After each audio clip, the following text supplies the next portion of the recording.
All right. Thank you all again for joining us today. It's 3 p.m. on the 29th of August.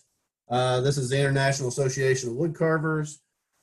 Today we have a special guest with us. We have Mr. Dale Green coming to us from Holiday, Utah. Dale is a member of the Caricature Carvers of America. He's actually the secretary there. He's a member of the Utah Valley Woodcarvers Club. He's going to be doing a carving demonstration on carving a face on that flat side of a piece of basswood. Just wanted to tell you about some other guests that's going to be coming up with us. Next week on September the 5th, we have Morgan Riley that's going to be coming on with us. She's going to be talking to us about carving spoons. The following week, we'll have Alec Lacoste. Alec is going to come on and talk to us about carving faces in in cottonwood bark. The 19th of September, we'll have Saturday Box Company coming on. They're going to talk to us about chip carving. The 26th of September, we'll have Flex Cut Tools coming on, talking to us about their tools, sharpening, and anything that has to do with their tools. October the 3rd, we will have Catherine Overcash coming on, talking to us about carving bark houses in cottonwood bark. And then on October the 10th, we're going to have James Ray Miller come on and talk to us about flat plane carving. So we have quite the lineup. We're going to continue to contact people and see if we can get people lined up through October. But again, today we have Mr. Dale Green with us. We appreciate his time and coming on and doing a demonstration with us from Holiday, Utah. And Dale, thank you for joining us. We'll go ahead and turn it over to you.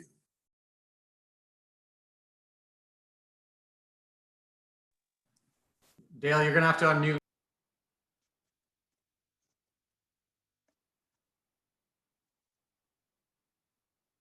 Can you hear me now? Yeah, you're good now. Okay. Was that on my end or your end? I've been having all kinds of trouble with the electronics today, so I'm going to do, can everybody see me okay? I'm hoping. I've had all kinds of electronic problems this morning, so I've had to revert back to an old camera that I've got, and I hope that this comes through okay. If it isn't, and it doesn't broadcast very well, I will do a video first part of the week and upload it onto Facebook so that you can see exactly what I'm doing. And I apologize, but we've been having all kinds of trouble with our internet and stuff, and I'm just about ready to pull my hair out, but of all days, it's picked today to do it. So what we're going to do is we're going to start, we're going to carve today on a flat surface. I've seen a lot of things on Facebook where people have been asking questions about carving on a flat surface versus carving on a corner. I normally do a lot of my carving on corners. I don't know if you can see that, but it's just a little head that I carve on. Just take a little 1.5 by 1.5 inch block, and I just set up a different size head. And that is the easiest way to carve. I mean, I'll guarantee you it's a lot easier to carve on the corner than it is to take something out of a flat surface. But if you're going to do something on a larger scale, like a green man or something like that, you're going to have to learn how to do this. So I'm going to try and flip this camera around, and I'll give you a little idea about what we're going to do here.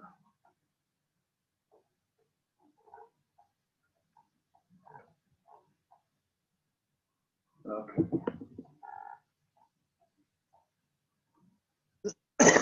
Everybody see that? So these are some of the. This is the blank that we're going to start with. Just a little bandsaw cut out. I took this piece out of my scrap wood and just laid a little pattern on there. And if you'd like, I can upload this pattern. I've got some for Santa Clauses as well that I can show you how I've carved. But anyway, this is it. It's about an inch and a half piece of just scrap basswood. And what we're going to do is we're going to take that, we're going to turn it into something that looks a little bit like this. And you can put just about any kind of a little expression on these guys that you want. depending on what your mood is. And sometimes it's just fun to take a little piece of wood like this and just experiment on different faces, and see what you can get to come out of the wood. I don't know if you can see that very well. I'm getting a lot of wash on this side. But there's a lot of different kinds that you can do, kind of a cartoony face. You've got a little bit more of a longer face. You can do, like I said, you can do sanders, and these are all pieces of scrap wood that I've just saved. Do a little bit bigger piece. So you kind of get the idea. But what we got to do is we've got to take that flat surface and turn it into something that we can get a small face out of. And so, all right. So the first thing we're going to do,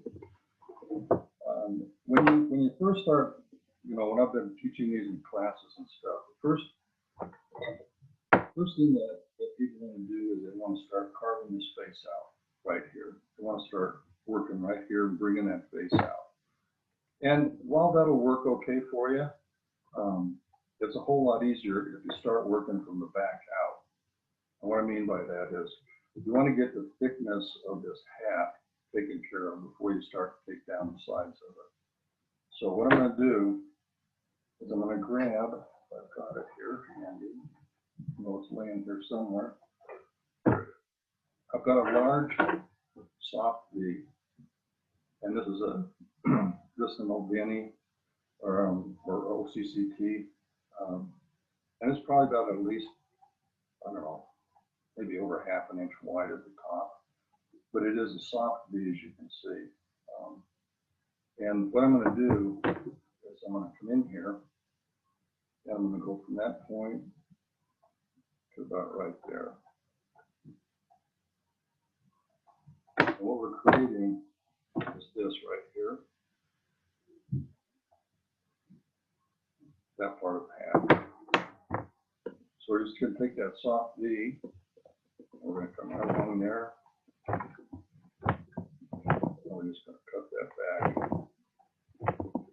And then the nice thing about these bigger tools is they have this nice tall wing. So I can come right back over the top of that, and I can take all that wood off without having to go back to my knife.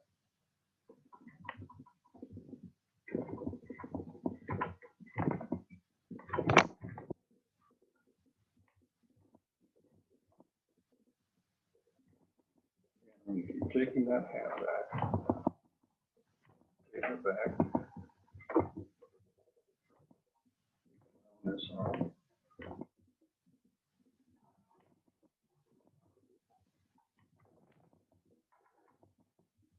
And you can really start to hog this wood all you want. This is all waste.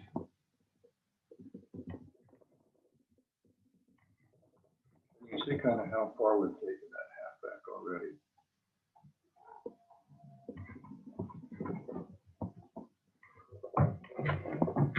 So we're going to bring this half back to about right there. Just under ½ an inch maybe. That'll give us a good beginning for the back of our hat. The rim of the part of the hat is going to show through. And it doesn't take any time to all plow these out. It's got a nice sharp tool. You can just hog these things back. Okay, so about back there. Okay. Now what I want to do, so I want to come through here. I'm going to put me a little line. That's going to be the back of my hat. I'm going to come to about 1/8 of an inch of that back, and then out this way. Okay. Then I'm going to come in here with a large number 9 tool. I'm going to start to remove this wood back here.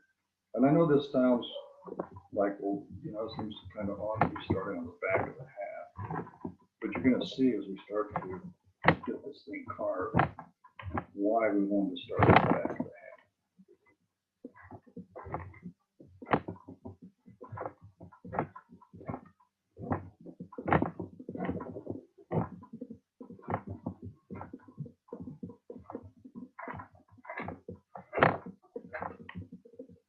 Yeah, we can log this off pretty quick.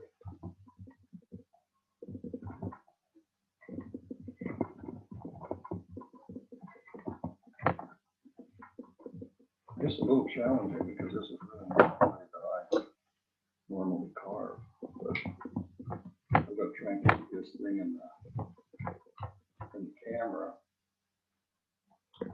Now I'm going to take a smaller little number 9. I'm going to come right between that hat and the brim. Okay, so I'm going to come right through here. I'm going to open this space up. This is going to give me some depth behind the brim of that hat.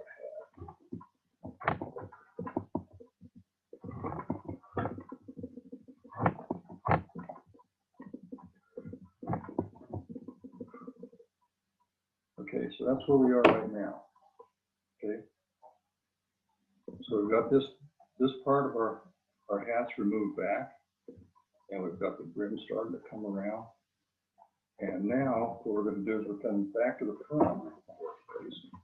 Our project here. We're going to put us a little center line down that center there. Doesn't have to be exact, but about like so. Okay. Then what I'm going to do is I'm going to take me a pencil. I'm going to put me just a little mark right there. And that's going to give me just about the thickness of that brim of that hat. So if you look at this here, that gives you about that thickness right there with that brim of that hat. Okay? I keep saying I feel like you guys are going to ask. I'm going to take that same large soft V. I'm going to come right underneath that line. I'm just going to open this space up just a little bit.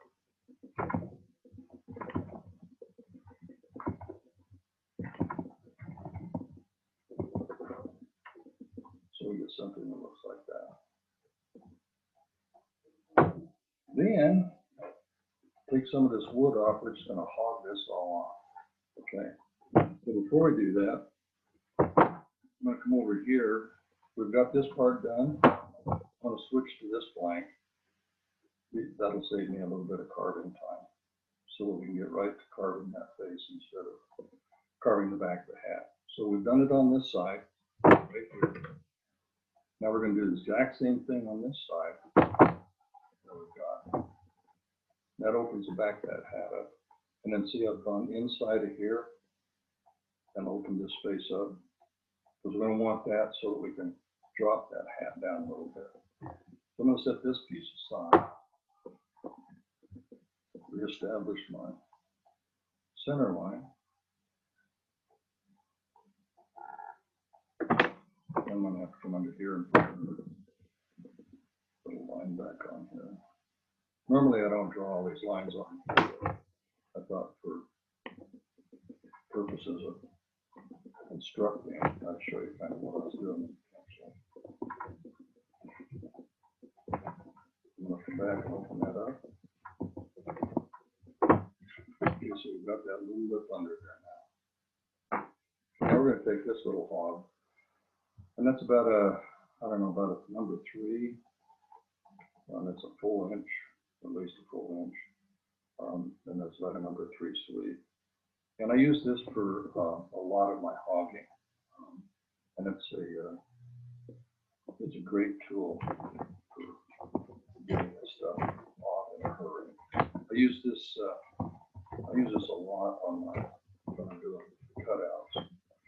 I'm working on a project because it will just take that wood off on the flat.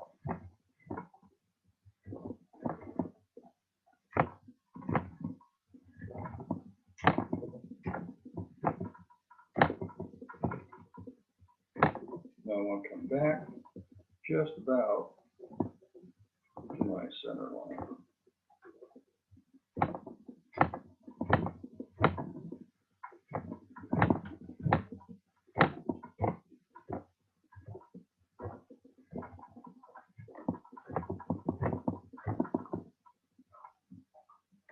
Okay. See how quick that takes that off. That's a Henry Taylor. That's a Henry Taylor tool I bought years and years ago from Woodcraft Shop in Bettendorf. Well, I got that one, and I have this one that I use for a lot of my hogging, and it just really takes that wood off in a hurry. Of course, the secret is to have them nice and sharp too. And the other thing I do with my tools is you'll notice here on the back, I have beveled that and taken the bevel completely off of that. So I've ground that so it's just nice and smooth, and I'm not fighting the bevel at all. I can just lay that on and I can just plow that through the wood.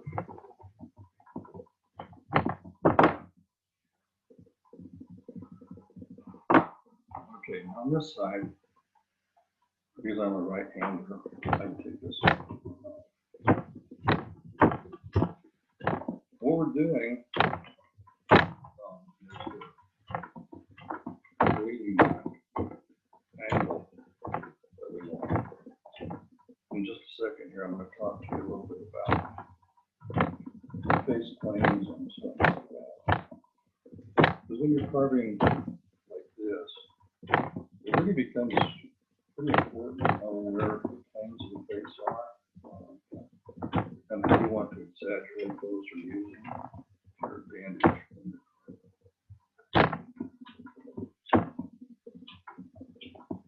Okay. All right. We've pretty much got this down where we're ready to start thinking about our face.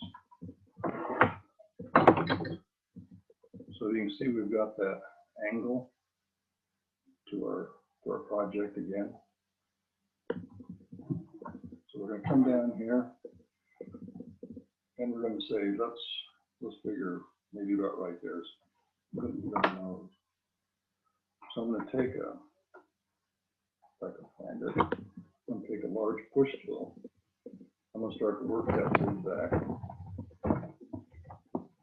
This is almost a flat tool that I'm using right now. So I just want to hog the wood off. I just want it out of my road so I can start to do some of my carving. And for you folks that don't do a lot of carving on corners or cutouts and stuff, I really recommend you give it some try. It's a lot of fun. Take a piece of wood and just see what you can create. And I think it was a couple of weeks ago, Jim Feather said he never gives up on a piece of wood. It just breaks my heart to have to throw a piece of wood away. But you just keep at it, and eventually you'll get to where you're a lot better. Okay, this is a little soft U-gouge. Yeah, it's like my big one, except it's just a little bit smaller. I'm going to bring that down here. I'm going to keep working underneath this hat. So what we're trying to do is we're trying to create, if you can see this depth under here. We want to get to where we've got to bring that hat sort of starting to roll over a little bit. So we're just going to keep coming this way.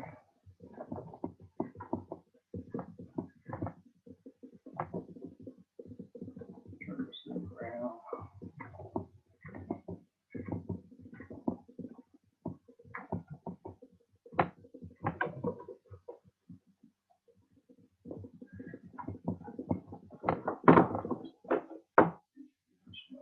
Nose.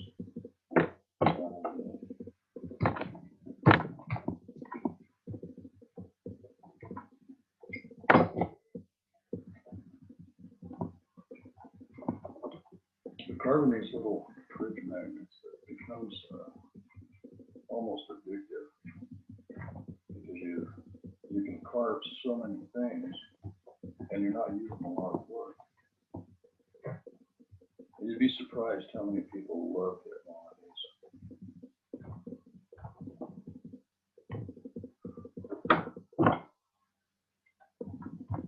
Even though a lot of people's refrigerators nowadays have the stainless steel front, nothing will stick to it.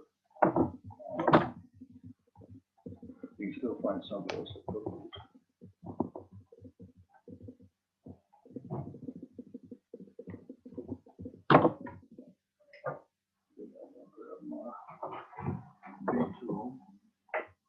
Like once we try a different line.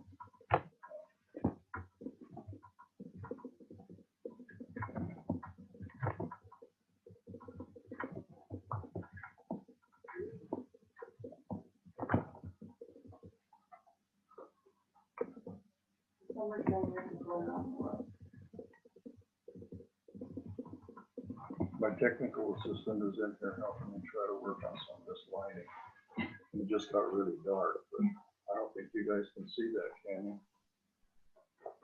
Yeah, it's a little washed out. I apologize for interrupting. There's a glare where people can't see the detail. We're trying to work with it. Maybe if you try bringing it up closer to the camera and turning it, it might help. Yeah, there you go. Yeah, that helps a little. Can you try this light again? How's that? No, it washes it out. I can even see that part of it. You try this light back there. Oh, that's even worse. I've got all these lights down here that we've been experimenting with this morning, and it doesn't look like any of them is gonna work. I think that view's better there, Dale. Better? Yeah, that's better. Better than it was. Good. Yeah, if you can't see this, or you can't see what I'm doing, just yell at me.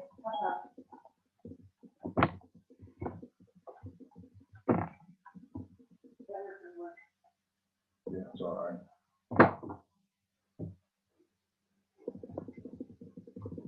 Yeah, all these electronics are supposed to make our lives so much more easy and less stress.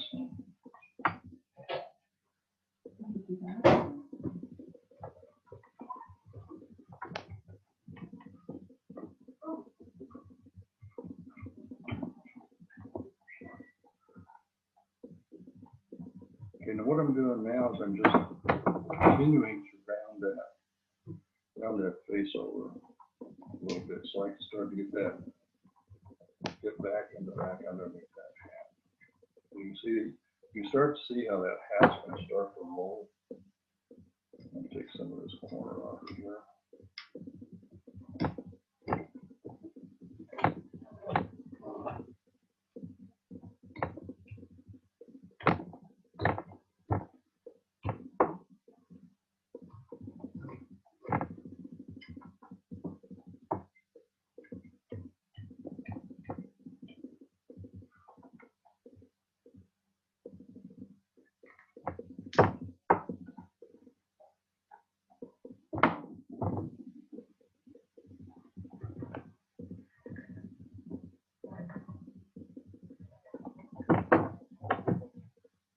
Okay, we're going to come across here about right there. We're going to put this in nose. Now, you can put this in with a V tool if you want to. I prefer to just come down here and put my knife to it.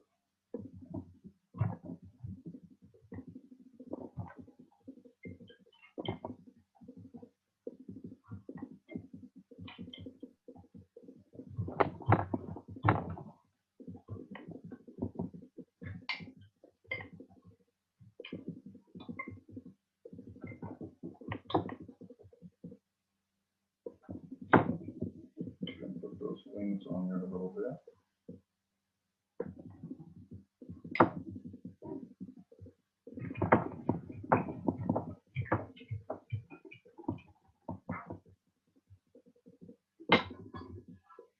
Okay, so you can sort of see now kind of where we're headed with the face. We've got the angle of the nose coming back. You see that okay? And we've got that setting in there. That's going to be the highest point. Okay. So right now is a good time to talk about face planes.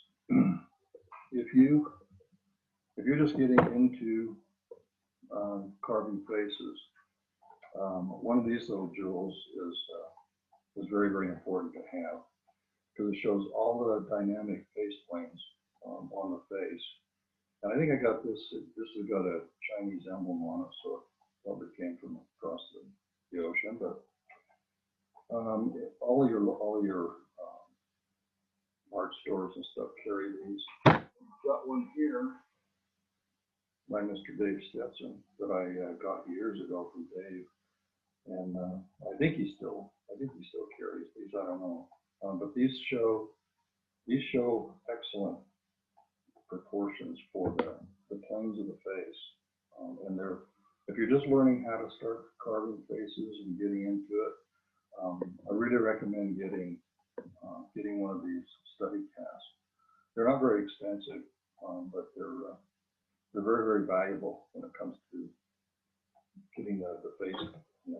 You'll notice that right there, that's 45 degrees off that nose. Same thing on this side. So you know that that face has got to come back 45 degrees from the point of that nose. So if you get a chance, get your hands on all those.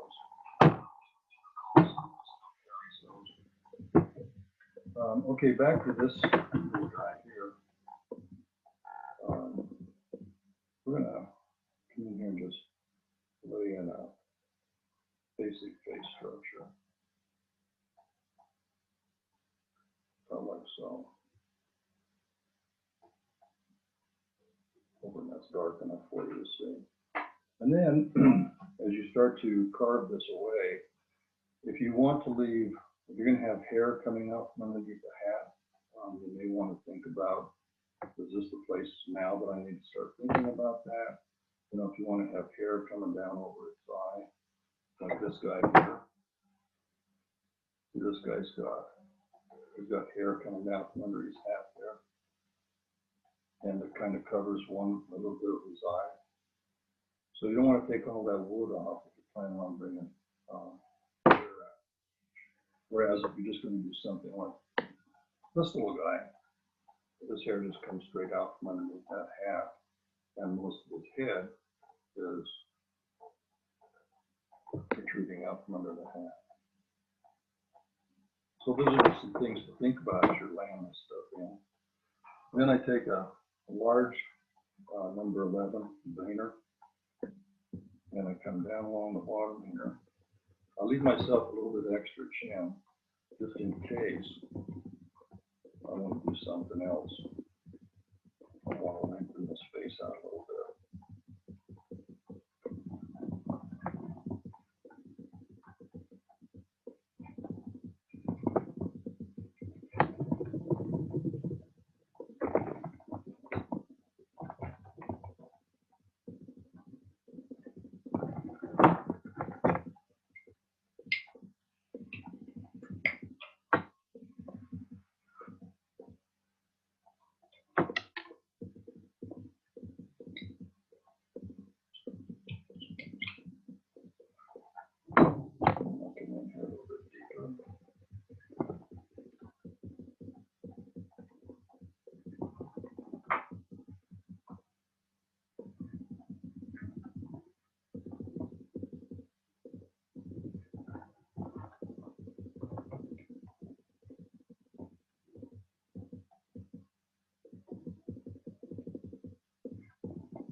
Start to clean some of that side up a little bit.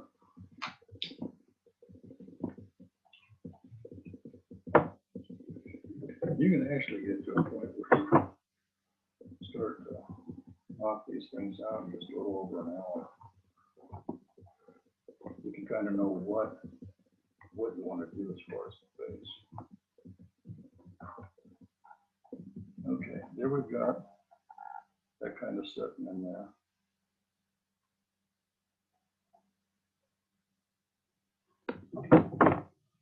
Take some more of this off.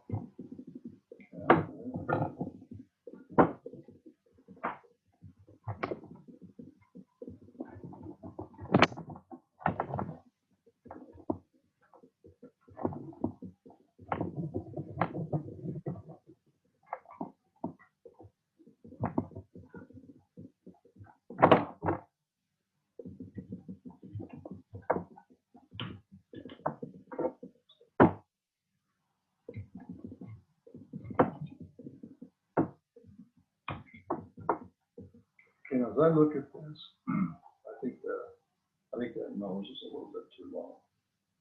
So the nice thing about putting it on long and then working your way back is, okay, I made that nose a little too long. So push that nose back up.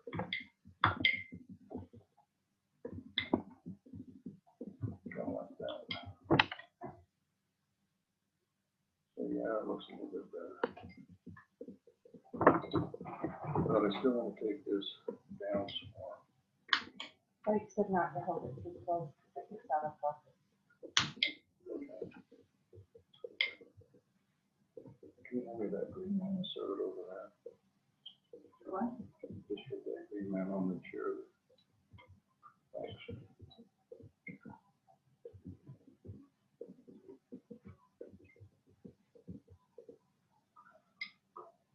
You can make that screen bigger if you want, so you can see what they're seeing. Okay. Want to do that? Just click it right up there. Look where. I can't see without getting in the camera. That's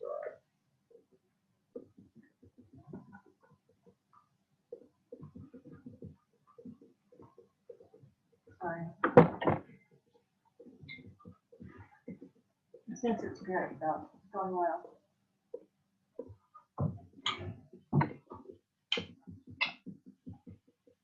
So you seeing that okay? You see how we've got that face down? We got that nose coming out of there.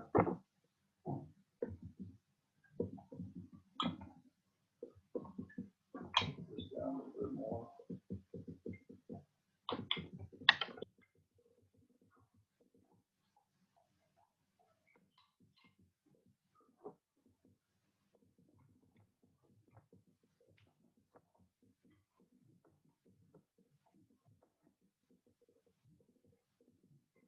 Take this hat down a little bit more.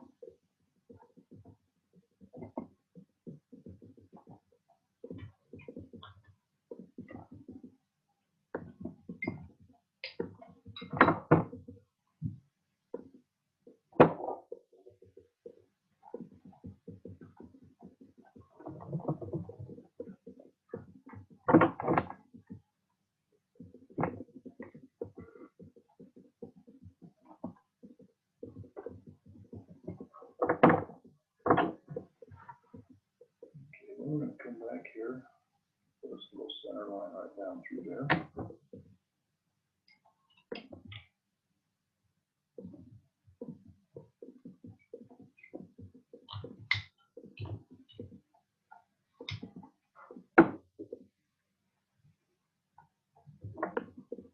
And then right across here, put this up here so you can see what I'm doing. I'm going to say it's about right through there, so we're going to put our eyes in. So I'm looking down here. Check that out.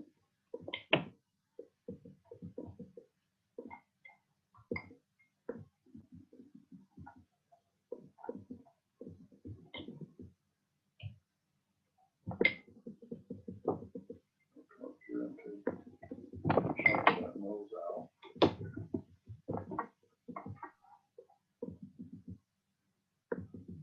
Take that piece out.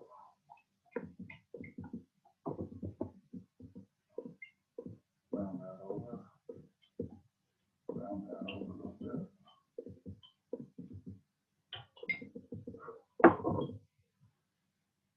we can come up here with our small U gouge.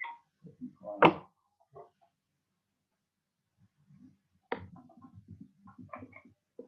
right up alongside that nose there.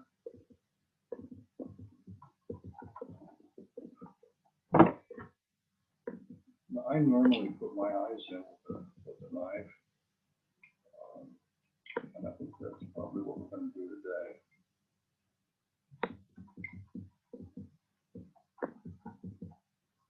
They're just a lot easier and a lot faster to put in.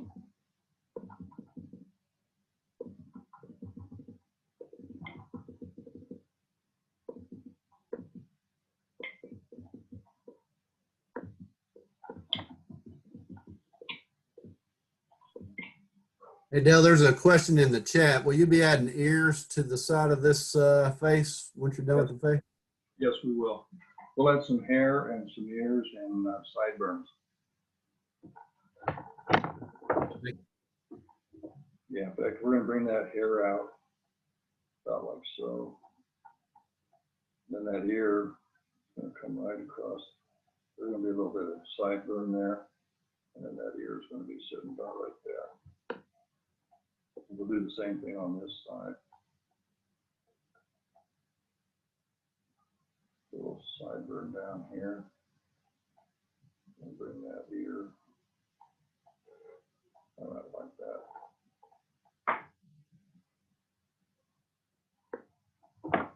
Okay. A good question.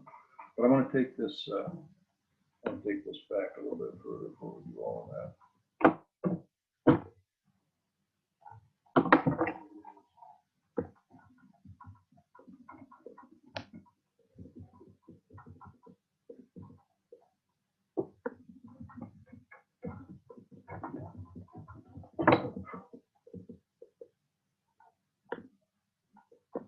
You can see we've gone pretty deep into this little piece of wood.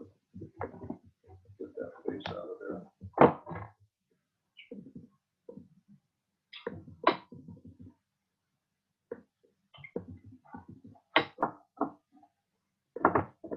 And then I'm just going to use, where's my B tool? I'm just going to come across here. And I'll put some, and then level this up first.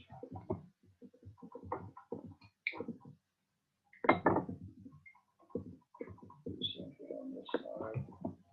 Clean that half back a little bit, right?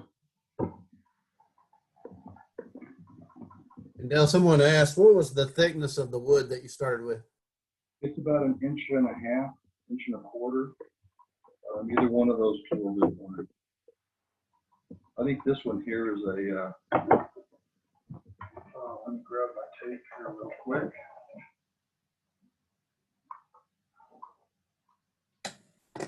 Yeah, this one's 1.25 inches. So the piece that, the piece we're working on here today is 1.25 inches. And you'll provide us with a template of that pattern so that we can provide it to them? Yes. Mm-hmm. Okay. Thank you. Yep. And I'll put the little Santa Claus one on there too. So if folks want to give that a whirl, they can.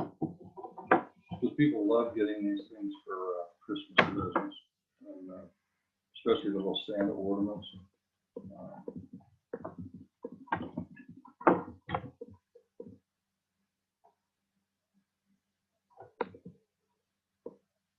A little bit of hair up here. Sideburn down this side.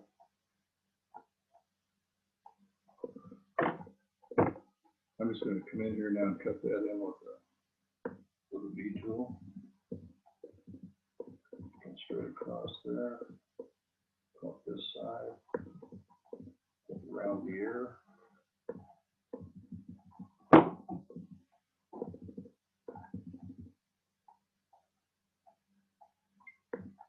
We'll leave a little bit more wood around here. So those things stand out. And you can see we've still got a fair amount of wood on the back side of this. to play with to get the depth and things. So we need carve ear and sideburn, and hair, and all that kind of stuff. And Dale, we had a question. The green, just to confirm, is running from the top of the hat down to the handkerchief. Correct. Yep. Yeah, so the grain is running this direction, up and down.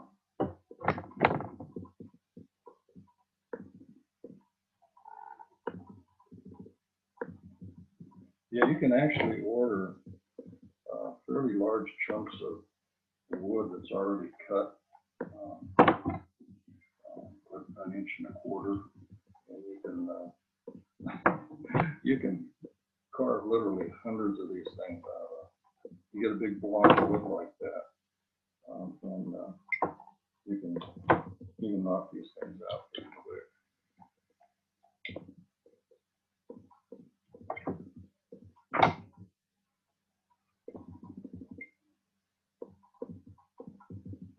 I'm gonna come in here and just deepen that ear a little bit, so that ear will start to stand out there.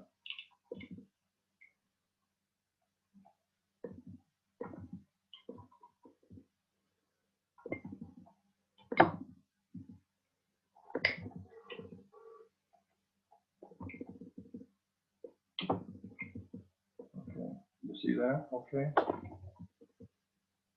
don't know if you can or not. We'll just put that ear, sideburn, and that little tuft of hair that's coming out from underneath there. Okay, now we're going to come back up here.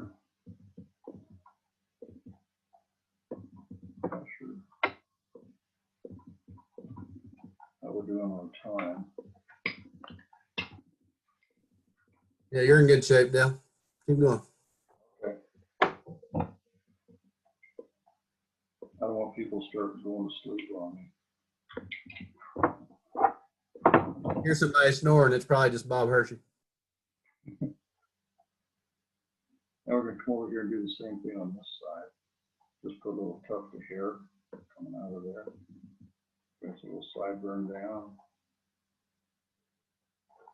There's a little hair in there.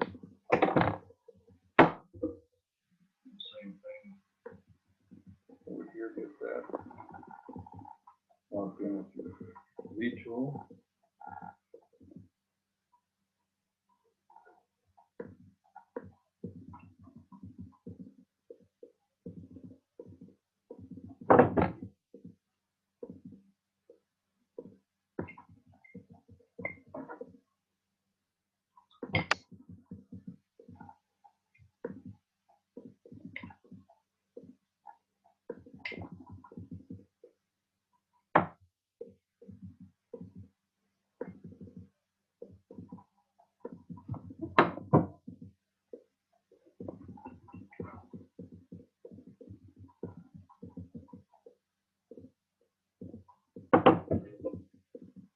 We'll cut that ear in. Like so.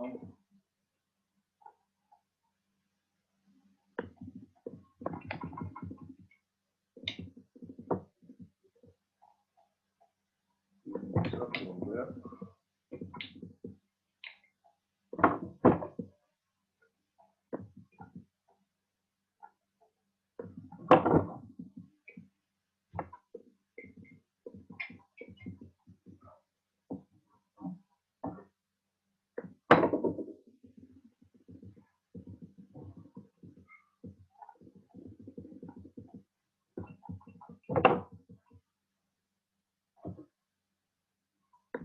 Okay, now we're going to put some kind of baggy eyes in this guy. And we're kind of deep in that corner.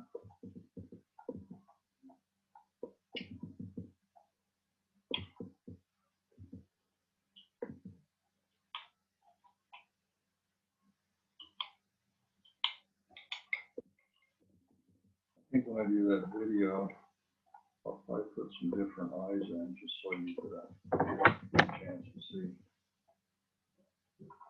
how I put them in with the gouges.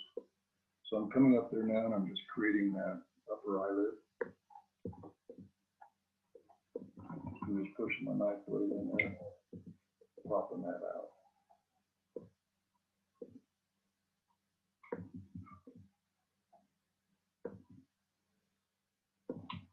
I'm gonna go a little deep in that corner. Take that little triangle out right there. Do the same thing on this side. Pop that little piece out.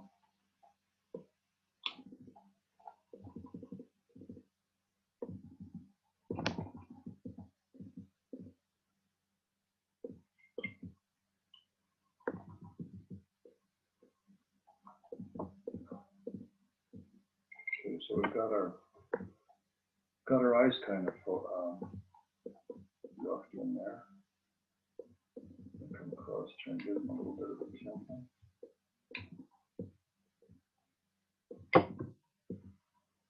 Cross, try and do the same thing.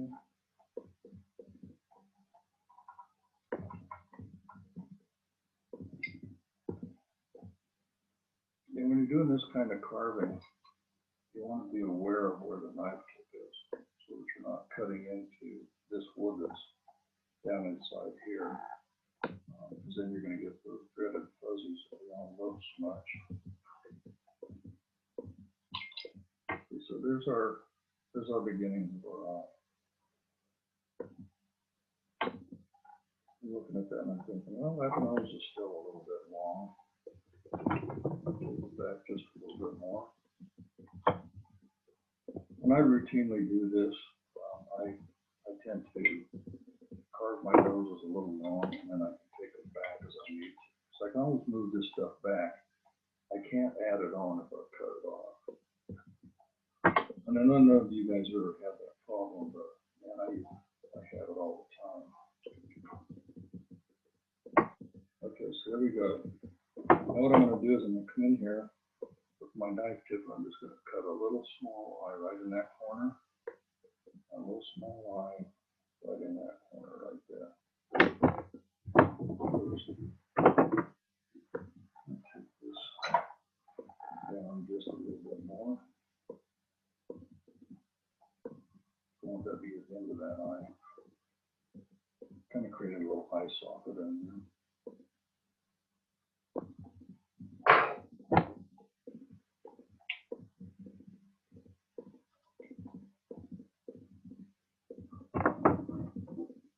And then the other eye's going to go right about there. Like I say, these are kind of little baggy eyes. Just going to come right around here and cut that. Like so. Take that little chip out. Take that little chip out. There's your eye. That's just how hard they are. Come around here. Just take the tip of that knife. Come back to your eyebrow, or your eyelid, I mean. Take that little chip of wood out.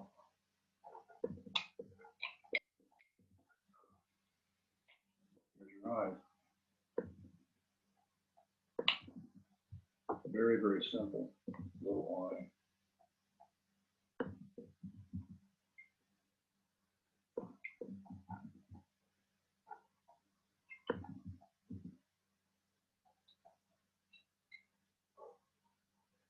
Okay, see those?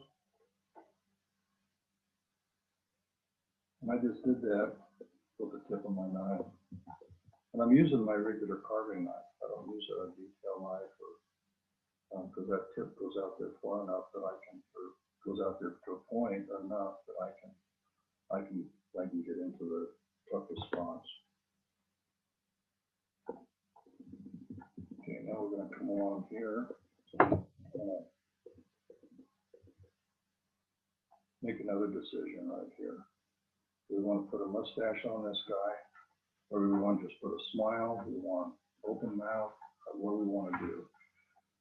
Because your mouth, you can open that jaw up as much as you want to, and you can close it back up to where it's just a normal figure. But if you want to put a handlebar mustache on there, you can put one on, because there's enough wood on both sides of this right now that you still can do that.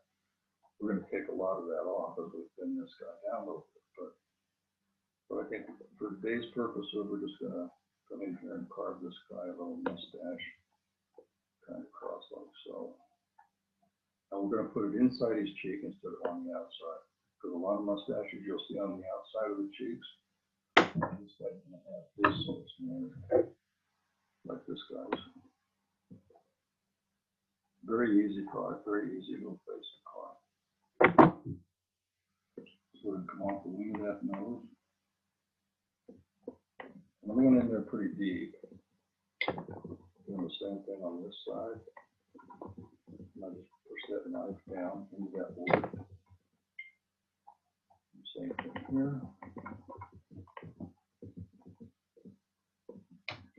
And I take that little chip of wood out.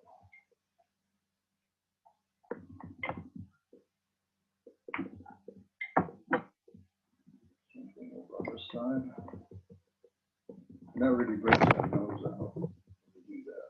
Just makes that whole thing just pop.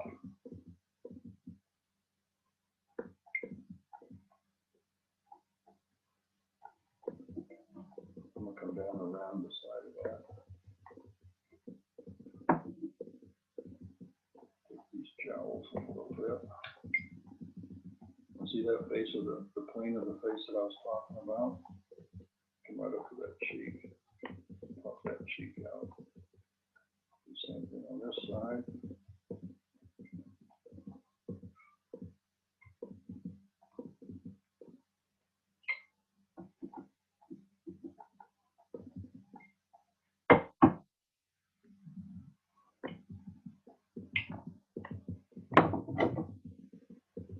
We're just gonna come across here and put a little mustache on this guy.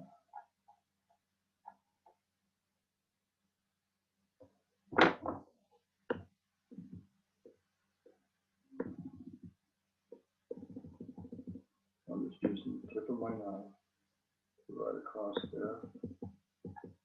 And then come down here and get that little chunk right there out.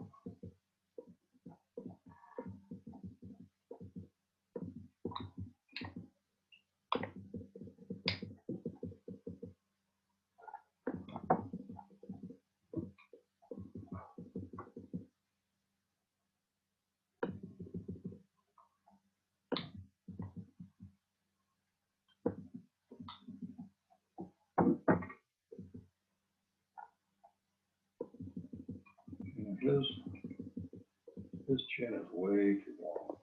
So we're gonna nibble that back a little bit. And we're gonna even it up.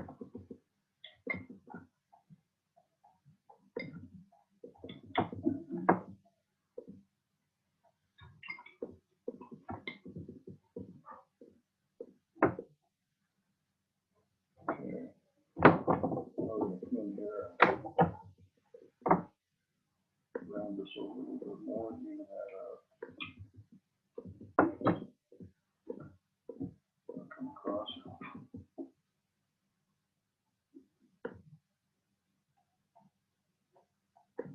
Put just the indication of the bottom lip in there. I used my little number 11 Vayner, medium size. Come across there, back up that way.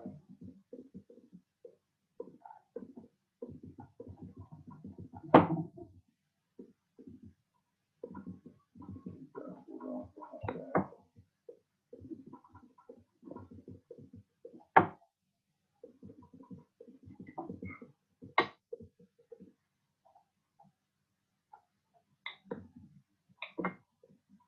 Round that mouth over a little bit.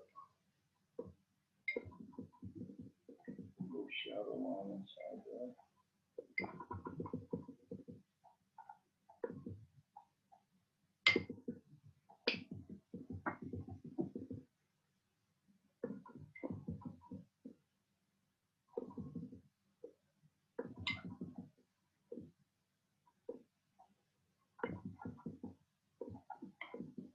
On that mouth a little more.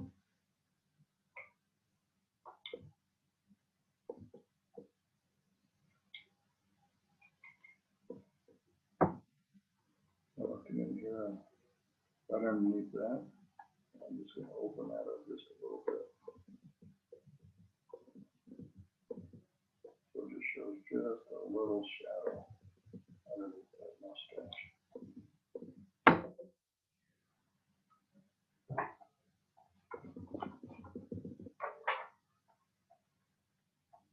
Okay, I'm going to come in here. We'll give him a little bit of a little more angle to his chin.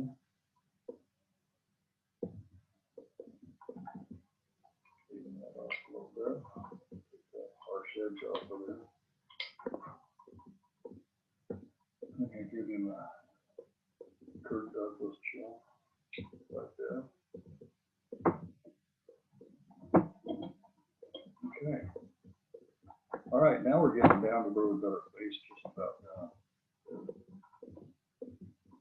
All we're going to do now is just put some hair, some wrinkles, some other little features in there. But for the most part, it's all laid in, it's all done. And this one here is, like I say, it's an easy little carve. I mean, it's not a backbreaker at all. And you can do a lot of other things with it. You know, if you want to embellish him a little bit more, if you want to make him old, you can make him have a saggy kind of a mouth. Turn him into a gummer. You know. And I leave this little peak out here on these because what I do is I come back and I take this wood off, so it looks like that. So it looks like the neckerchief is kind of swooping out. Gives a little bit more three-dimensional look.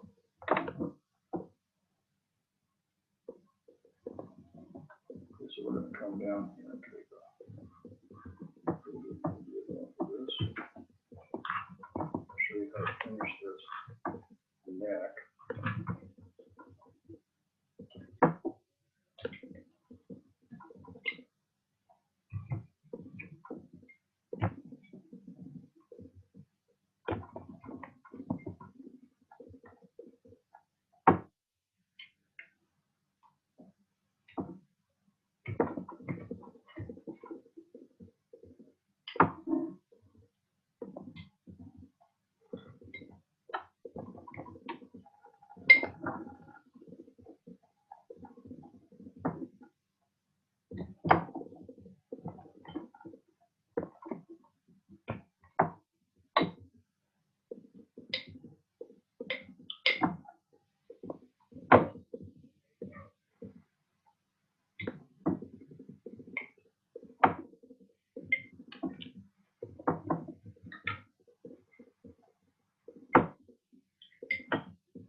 I'm going to bring this hat around here so it kind of comes into his neck a little bit more.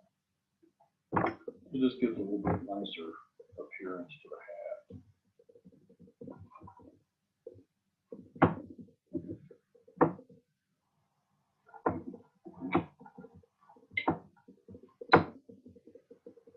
See what we've done there compared to the other side. We're going to do the same thing on this side. Bring that hat in a little bit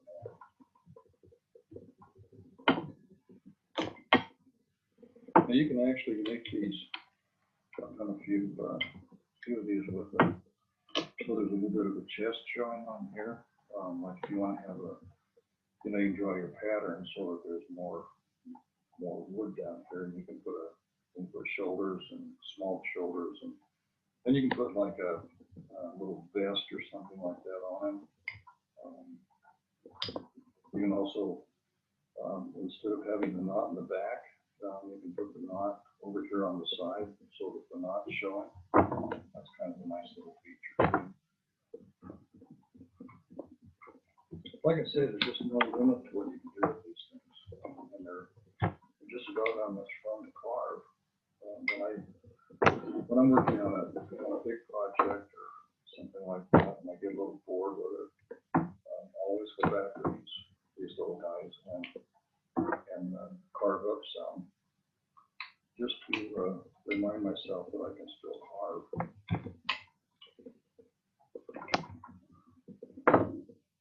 Here's our little guy. We're gonna put a neckline along our neckerchief here. And this is just a simple deco. Come in here, cut around that.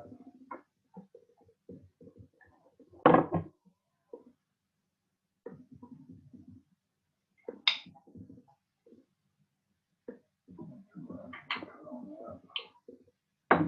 Just a deco here.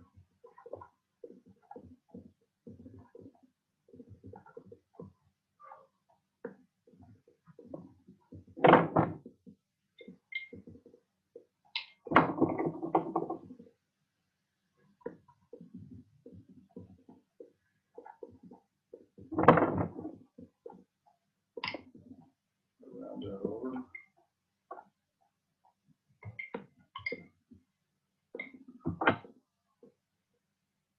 I'm up here and give him a couple of nostrils. I just put those in with my knife.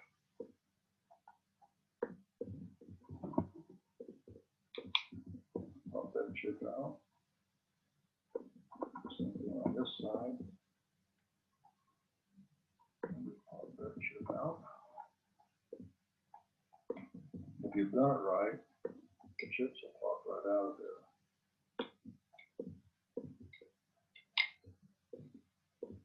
I'll go up here and shape this a little bit more. Do the nostril here. Same thing on this side.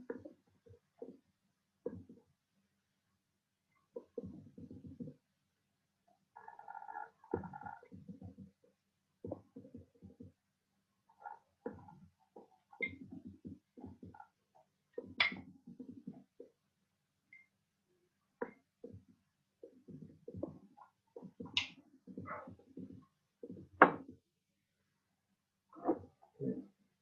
We're gonna come back here and take this off.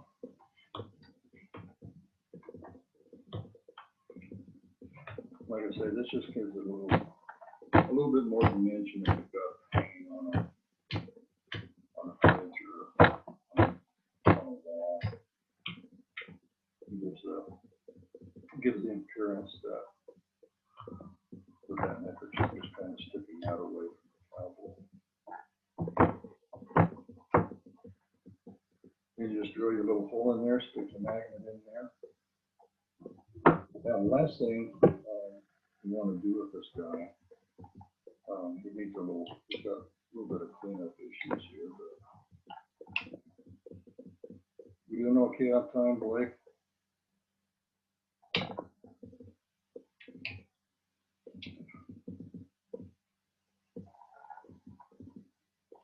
Yeah, we're in good shape, Dale. Sorry, somebody's screen sharing over top of you here, so we're going to try to fix that. Okay. Just let me know if I'm running over, if we've lost everybody, and I'm actually doing this for myself. Now you're in good shape. We still have almost 60 people on. So Okay. And we're going to come off here and put just put us a little bit of hair coming out of there.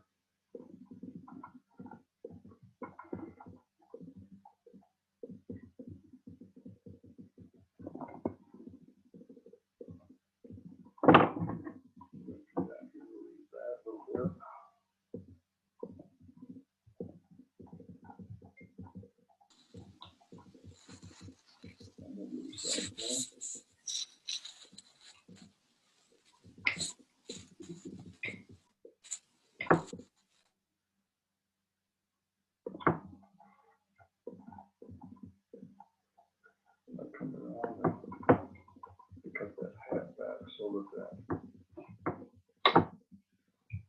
hair is actually showing below the hat. So again, I come over here and make a small spot cut.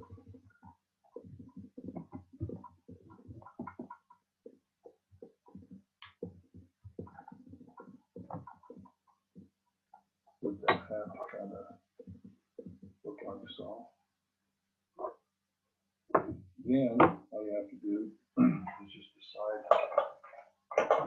how much texturing and stuff you want to do and add to it.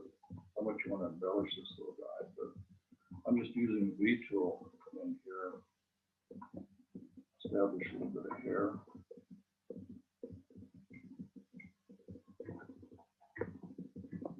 And then let's,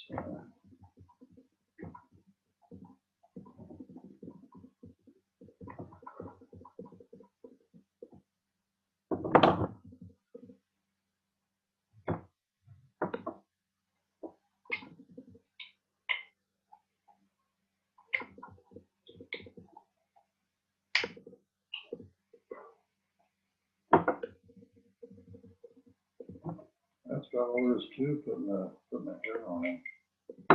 Same thing with the mustache. Just come up here and start putting some little mustache lines in there.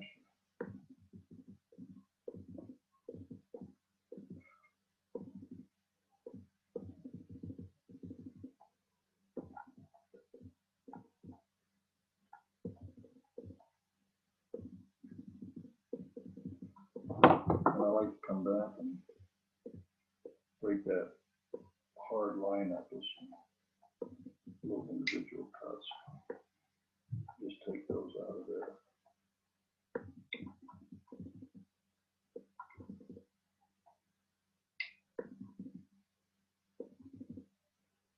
So you don't wind up with that harsh line down the middle.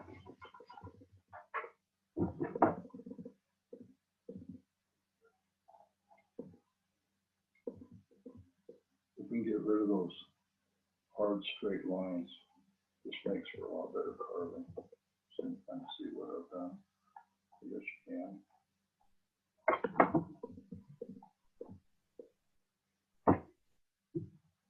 And then you can come here. We can start to deepen this. Take this hack back a little bit more.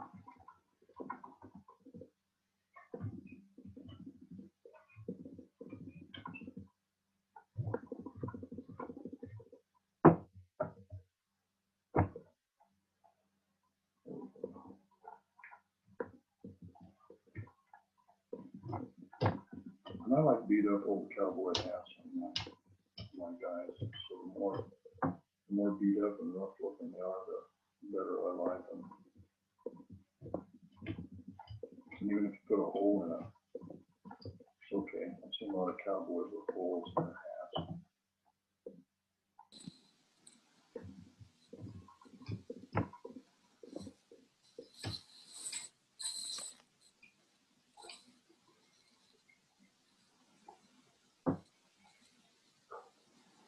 And close to put a few.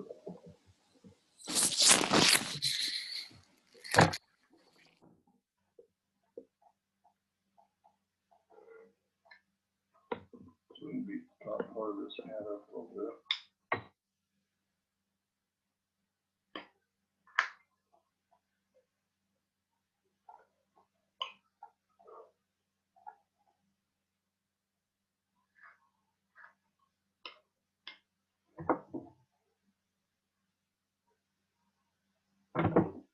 Put a few little, put a little eyebrow eye in there. I think that'll see where his little eyes are.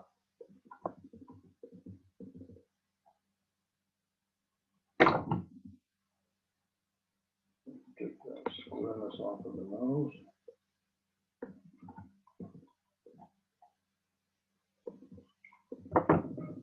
Then I like to come up right up through the middle there, creating a little shadow line right between that eyebrows.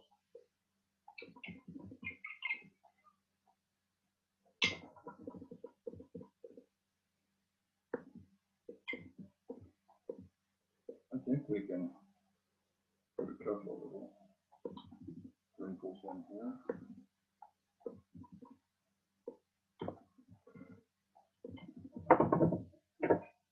And get a small V tool. Put a couple little crow's feet in there.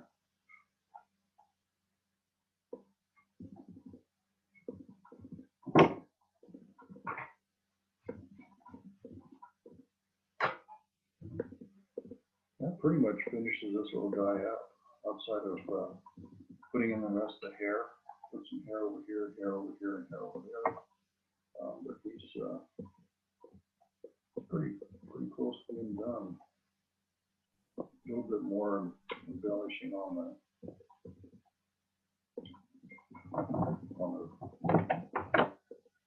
anchor on the neckerchief here. Come across here, and a little line in, and kind of cross like that. And I usually use a bigger bead for that. Nice little bent bead. Come right along the bottom here.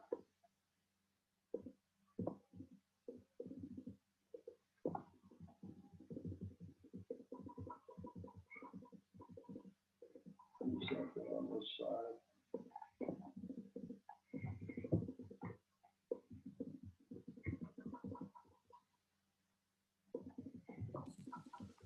May I ask a question? Sure. This is relatively new to me. I've been carving since December. And I've only done like 2 of these that have actually worked out. I know I heard you just say I came in late. Apparently I had the time off. So the last one I did, well, I guess the second one I did, I put a hole because I went too deep in the hat to, for the side. And so I ended up going in the trash. But I guess if you had to buy, being a new carver, if you only had to buy a few tools, which I've got a few knives, but I've only got a couple of gouges, and I've been trying not to buy anything that's really not needed, kind of a minimalist attitude for now anyway. Yeah. What would be the starting tools? Like I've got a number 5 gouge, I've got a number 9 gouge, and then I've got a handful of some knives. So if you could add to that, what would you say the addition would be that would be helpful? Well, every tool, every carver is going to give you a different answer. I'm going to give you mine. I carve with 3 different size number 9s, a small, medium, and large. And here is a medium, number 9 gouge. And then I carve with 3 U gouges, veiners, which are, let's see if I can find on this one. Number 11s, I have 3 of those that I have on my table all the time.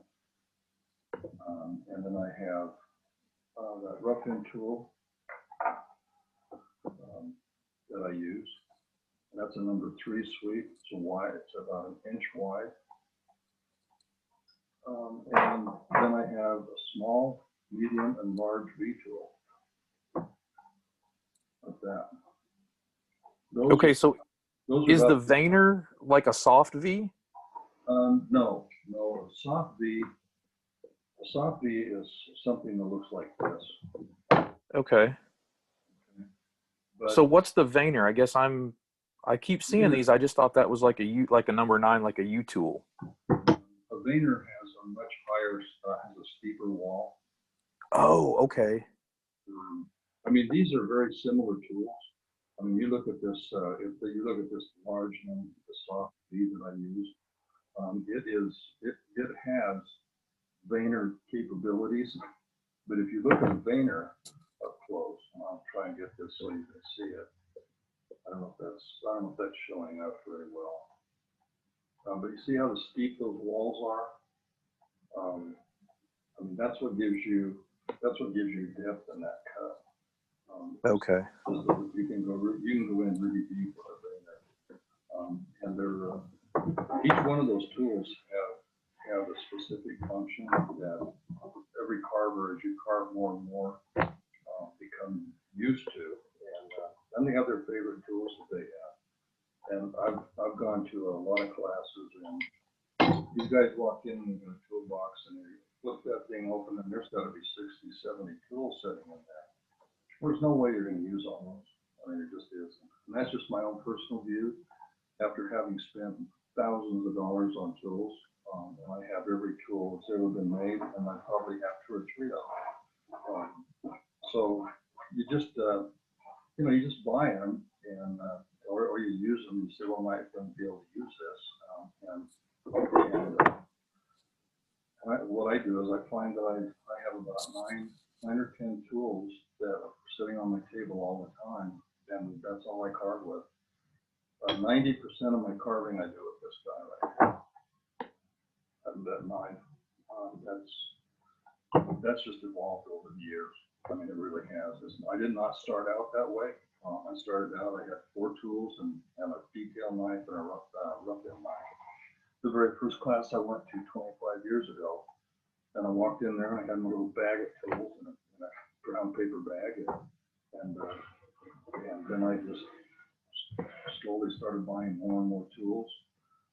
Everybody has their favorites. There's tons of really good tools out there on the market. I have a lot of flex cut. I have a lot of Swiss made, excuse me, because I just like the edge that they hold. But then I have some Stublatters, which are Austrian made. They're really good. I've got some Drakes. I've got some OCC tools Mike Shipley makes.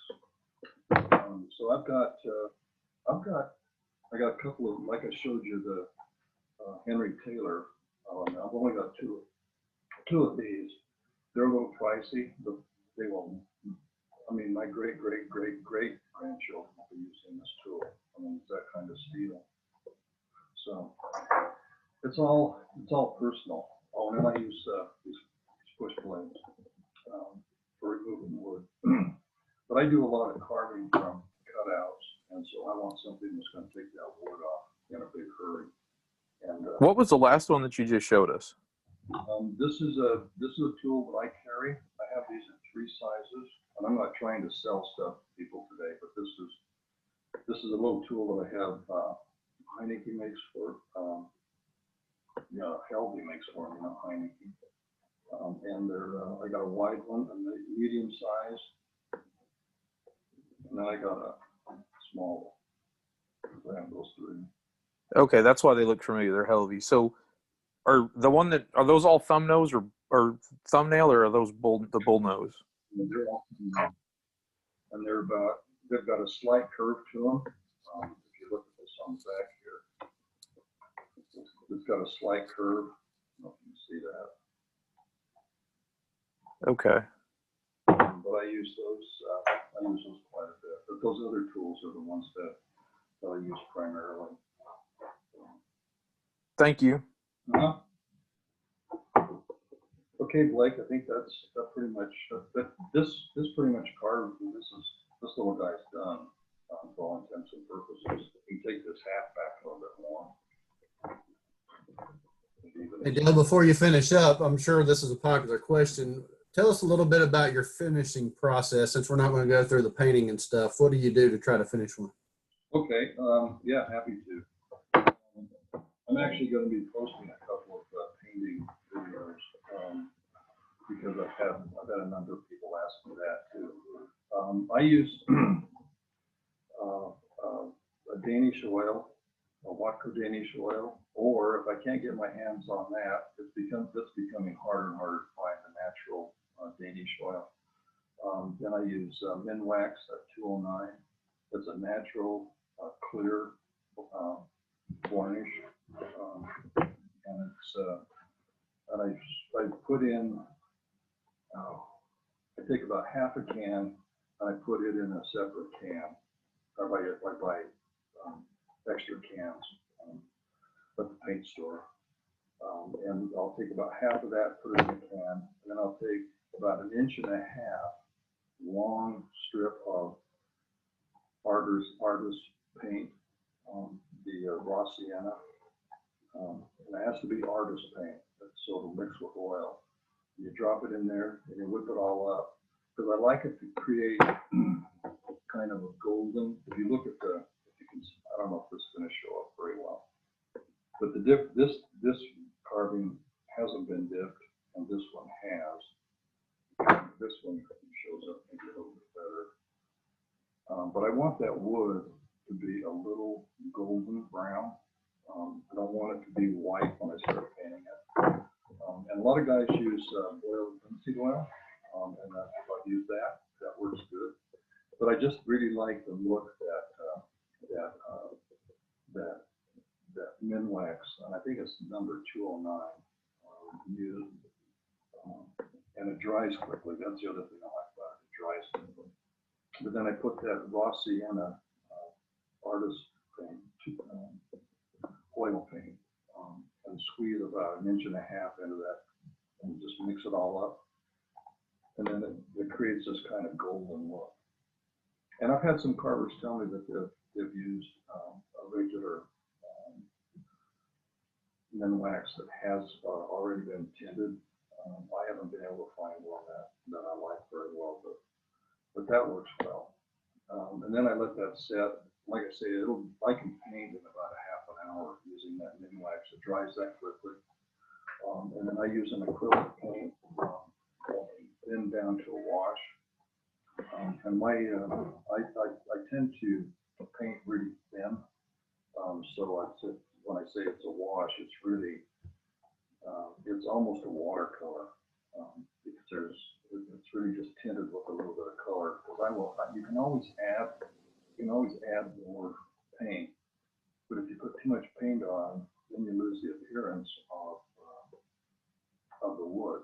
And that's really what I'm after. Is I want that wood grain and the wood to show through, because otherwise it might just as well be ceramic, you know. But that's how I do it. And then I finish up.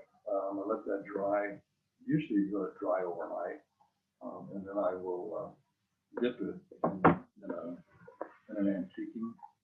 Depending on what I'm antiquing, if I'm antiquing the sanders, I use that Minwax with a little richer color added to it, because I don't want my sanders to come off looking really dirty. I will usually paint my shadows and stuff in, and not rely on antiquing to do that for me. But then after that's dried, then I will hit it with a couple of coats of Krylon matte finish and just seal it up real good. On my cowboys, when I get them painted, I want them to look a little bit more rustic, and so I make this. I don't know. It's kind of a goop kind of stuff. It's not the turd polish that Chris Hamming talks about. It's a little bit lighter than that. But I use Rewax, that in the can, and then I use a little Howard's. I squirt a little bit of Howard's honey-based conditioner. I put that in there. I whip that up, and I make a little slurry out of it. And then I will add a little bit of mineral spirits to it, odorless mineral spirits. Mix that up so it's nice and fluidy. And then I'll just take a acid brush and I'll just paint that all over it. And then just let that soak in. Oh, before I do that, I spray it with 2 coats of matte finish.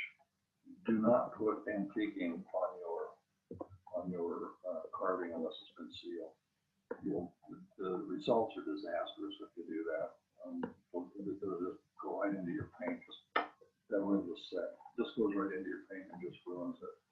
So I seal that painting, and then I put the antiquing on, and then I just cover the whole thing with that acid brush and let it set. And then I just take a soft paper towel, wipe it off, and then take a soft, like a old t-shirt, and then I'll just wipe it all off.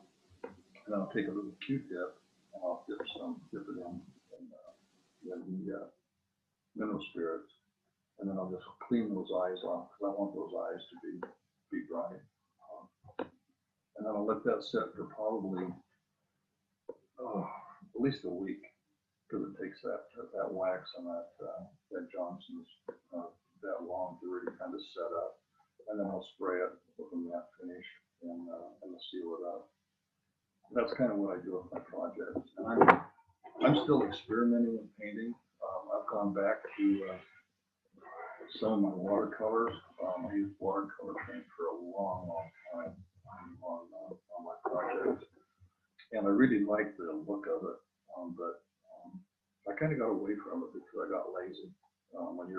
When you're painting with a real thin wash, you have to be patient because you want to hurry and get through the project so you can get on to something else. But if you really use a nice wash and just get a hint of the color instead of overwhelming your project with color, when you get done with it, it just looks so much better, I think. And I see these carvings and stuff in shows that are just have way too much paint on them, and they take a really nice looking carving and they kind of ruined it with their paint job. So, but that's how I do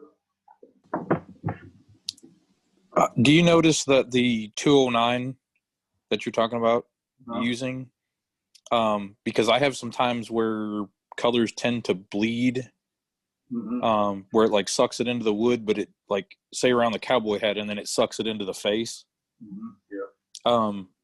Do you find the 209 helps stop that? Because I use, I watched Sarah Bearclaw's video because I missed it, and she uses the oil, and I like the way the oil looks with the paint over it, because I use a real watered down acrylic.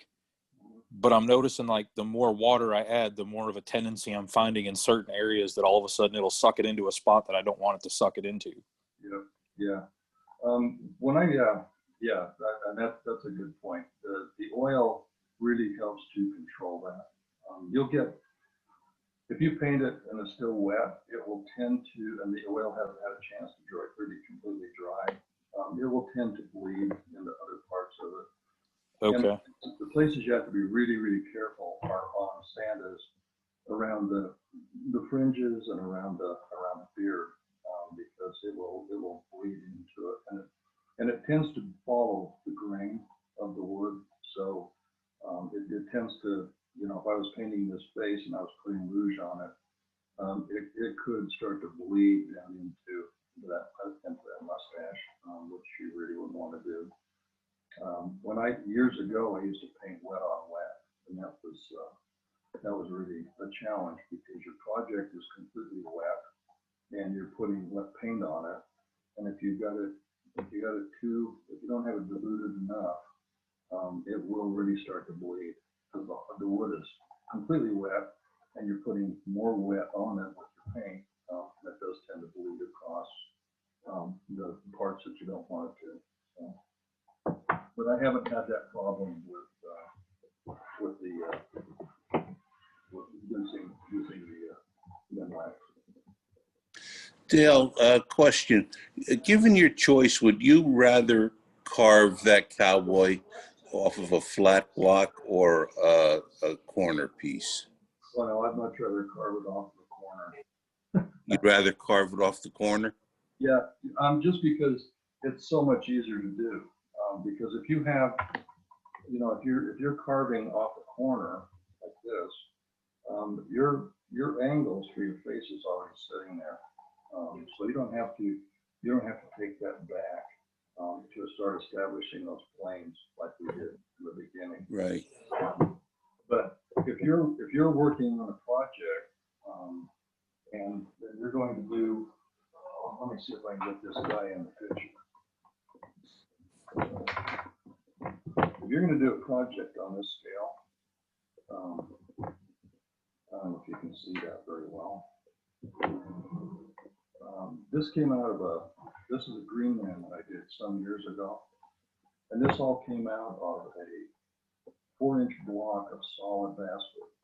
I mean, it was from side to side, 4 inches thick.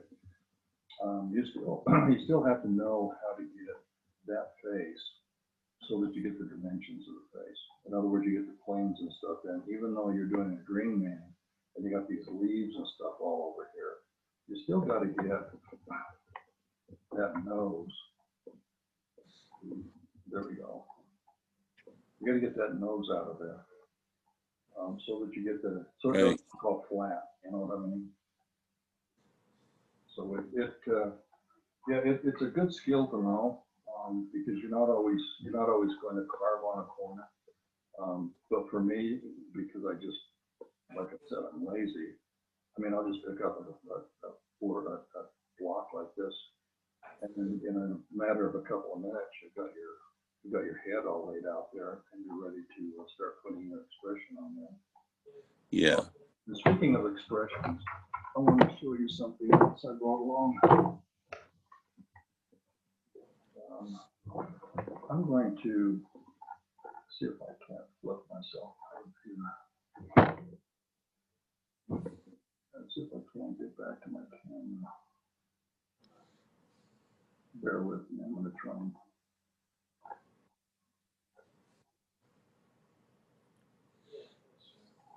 Can you see me?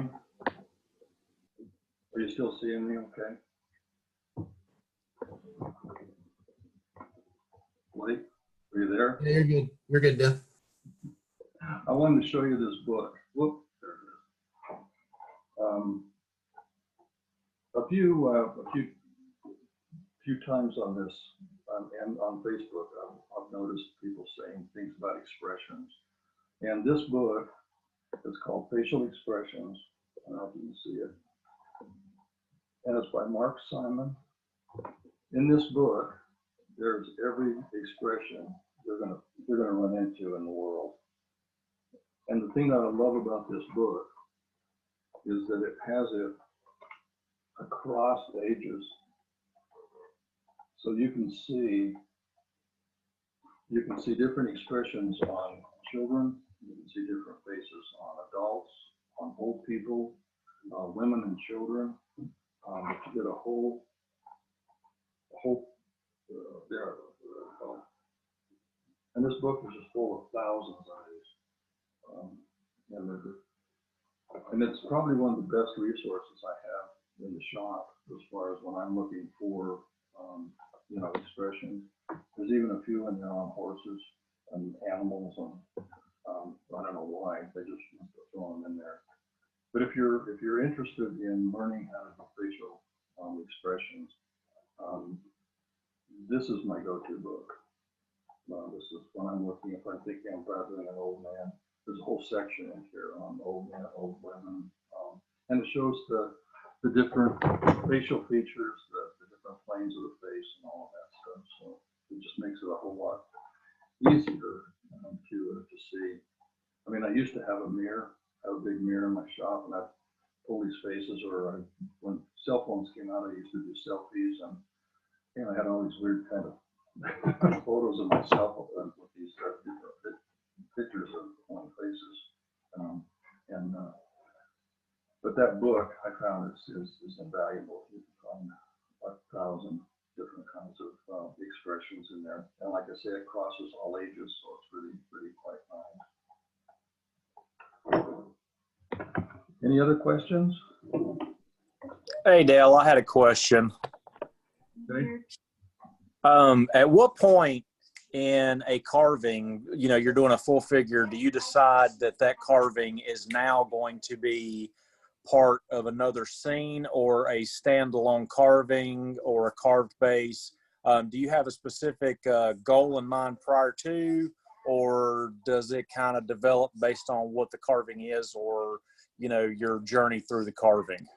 When I'm doing carving, I usually have a set idea in mind of what I want when I start out. In other words, I've either got a clay model that I've got, or I've got a drawing that I've done, a two-dimensional drawing that I've done that says, okay, this is what this carving is going to look like. What you're describing, I usually experience more when I'm doing something in clay. Because when I'm carving in wood, I think, okay, this is exactly what I want this thing to look like. I mean, I may embellish it a little bit. I may add a few things to it, but usually I know kind of where I want this thing to go to. And I want, if I'm going to do like a scene, I'm working on a scene right now, and I've got one piece carved, and the other one is just kicking my butt. I just can't get what I want that character to be doing.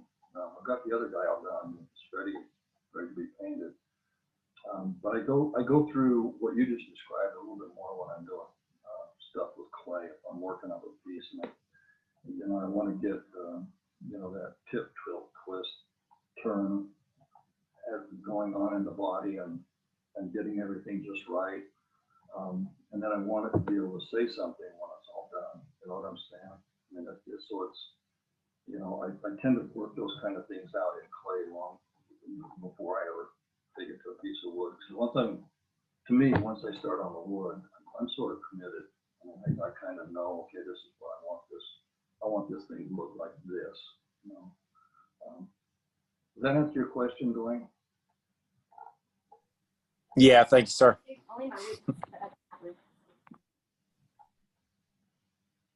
So Dale, we're at about an hour and a half at this point. Do we have any other questions for him from anyone?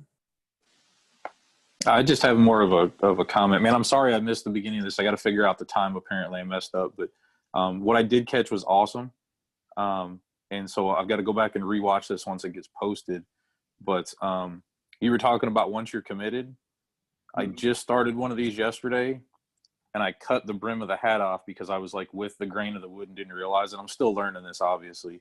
And so this guy became – somebody on Instagram posted it was a guy like a cowboy with his hair in a neckerchief.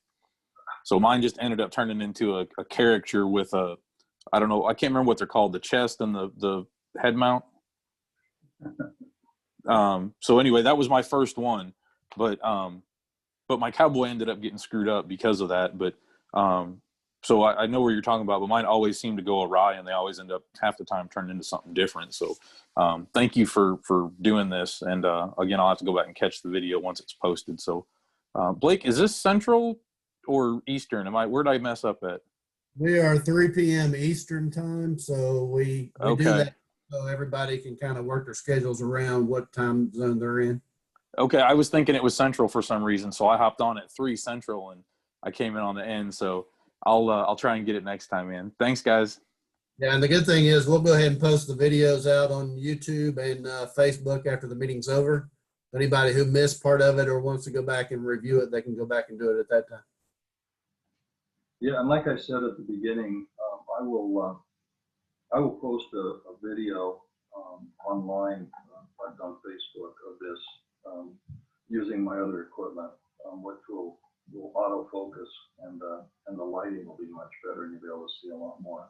And maybe in that one we'll do a little painting. If we've got enough time, I may break it up into a couple of videos and we'll actually paint it, so you'll be able to see that. I'll walk everybody through that process. Well, thank you very much for having me on. I enjoyed it. Sorry about the equipment failure. That was completely on my end, not Blake's. So.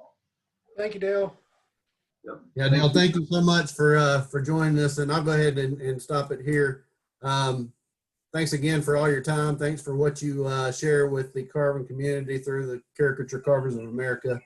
And thank you for sharing your talents with us. Thank you. Thank you from California. I just wanted to remind everyone, next week we'll have Morgan Riley on talking about carving spoons. Alec Lacoste will be after that doing cottonwood bark. And I'll just run through the names. We've got Saturday Box Company, Flex Cut Knives, Catherine Overcash, and James Ray Miller. That'll be coming up in the following week. So we've scheduled now through October the 10th. We'll be looking for presenters to present after October the 10th. So we'll continue to reach out, contact people, and try to continue to keep this thing going. Wanted to ask everyone, if you could, to go out and subscribe on YouTube to our channel where our videos are. And again, we'll continue to post those on YouTube. I'll put a link over on the Facebook page so that if you missed part of the meetings, or if you want to go back and watch other meetings, you can go back and watch those at your convenience. So again, Dale, thank you. Thank you for everything that you've done for us. And we'll meet next week at 3 p.m. Eastern time, where we'll have Morgan Riley on talking about carving spoons. Thank you all. Thank you.